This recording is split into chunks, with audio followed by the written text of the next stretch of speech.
Bismillaahi Raxmaani Raxiim macaamiisheena sharafta leh ee ku xiran shirkadda Dallas Real Estate walaalayaal kusoo dhawaada qalbi furan kusoo dhawaada gacmo furan kusoo dhawaada adeeg hufan oo idin raali geliya walaalayaal sida aad nooga barateenba waxaa maanta mar kale idin soo gudbinaynaa guri iib ah ee kusoo dhawaada walaalayaal daawasho wacan gurigaani sida aad muuqaalkaba aad uga jeedaan waa guri dhisan waa guri villa ah maasha Allah dhismihiisa oo cusub yahay mar dhow ayaa farta laga qaaday haddii aan ka hadalno inta qol uu ka kooban yahay gurigaani waxa uu ka kooban yahay 3 qol oo laba aad u waaweyn tahay oo maasha Allah waa guri si casri ah loo dhisay hal qolna waa iska cabirka caadiga ah ee la yaqaanay sidoo kale waxa uu leeyahay gurigaani 2 musqulood barando iyo baarkin ilaa xad macquul ah oo loogu talagalay inaad baabuurka aad ku baarkimato insha Allah saan sheegay guriga dhismihiisa waa casri oo aad u jeedaan matoneelka quruxda badan leh safiitada noocyada ugu dambeeyay ayaa dariishadaha waa aluminium sida aad muuqaalkaba ka aragtaan waa dhismayaasha noocii ugu dambeeyay marka soo dhawaada ka faa'iideysta haddii aan ka hadlo cabirka dhulkaani uu ku fadhiyo ama gurigaani cabirka uu ku fadhiyo waxa uu yahay 10 lagu dhuftay 12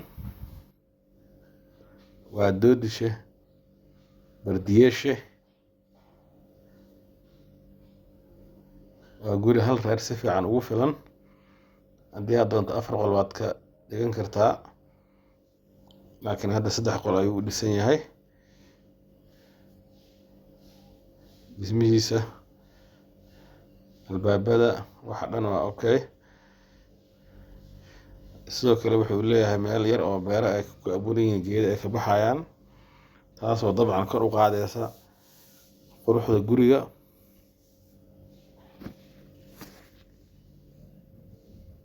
haddii aan ka hadalno meesha uu ku yaalo ama xaafadda oo gurigaani ku yaalo gurigaan waxa uu ku yaalaa magaalada Muqdisho gaar ahaan waxa uga sii yaalaa magaalada Muqdisho degmada Kaaraan oo ka mid ah dabcan degmooyinka waaweyn ee magaalada degmooyinka qadiimiga ah gaar ahaan waxa ugu sii yaalaa xaafadda Wajeer waa xaafadihii xilliga hore la degay ee Kaaraan ay ku bilaabatay xaafaddan waxa ay xigtaa dhanka xeebta sidoo kale waxa ay isku haysataa dhanka suuqa Kaaraan laami waaweyn ayay leedahay marka xaafad ahaan waa xaafad ka mid ah xaafadihii hore magaalada degmada Kaaraan xaafadaha loogu jecel yahay ka mid ah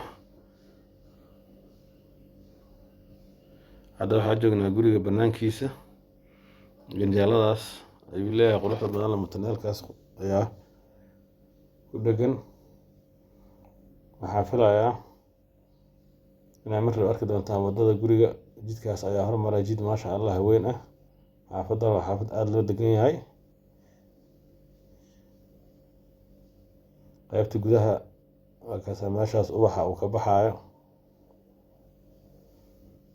masha Allah waa guri dhan walbo ka dhameystiran tayada dhismaha quruxda iyo xaafadda uu ku yaalo haddii la dhaho intaba sidoo kale waxaa muhiim ah oo markaad guri gadanaysa dhul gadanaysa ay tahay inaad ka fiiriso waa dhanka dukumentiga gurigan dukumentigiisa waa nadiif waa dukumenti la isku hubo dukumentiyada noocyadii ugu fiicnaay ayuu haystaa waa dukumenti hore oo xilligii Maxamed Siyaad Barre ah ama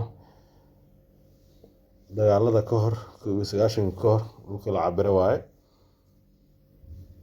waxa uu leeyahay rasiid iyo sawir log original ah canshuurihii marka warqadihiisa gurigan waa ay u dhammaystiran yihiin, waa wada original.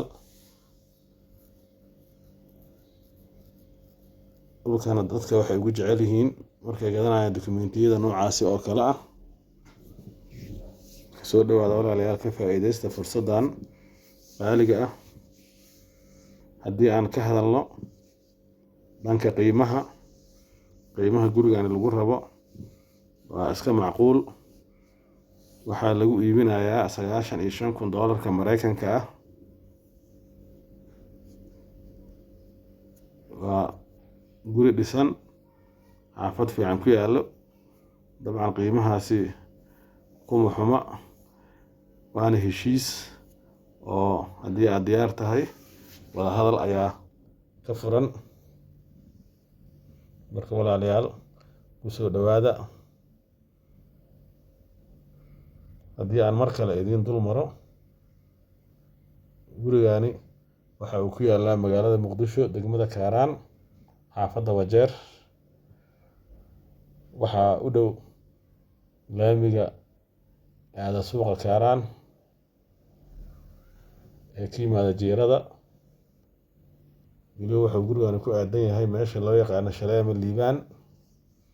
sidoo kale waxaa kasoo geli kartaa dhanka iyo laamiga kale ee Jeerada ka baxa ee aada badda ama Miranaayo ilaa iyo Liido.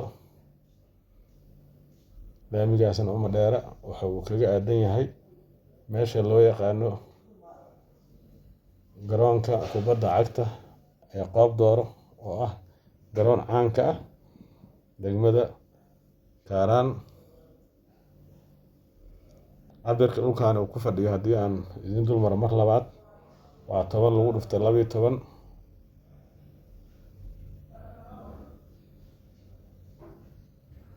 booskani waa 2 jidle. xaafadan cabirkeeda oo dhanba waa 2 jidle. guri kasta waa 2 jidle sida caadiga ah, ilaa in wadada laga cuno maahane.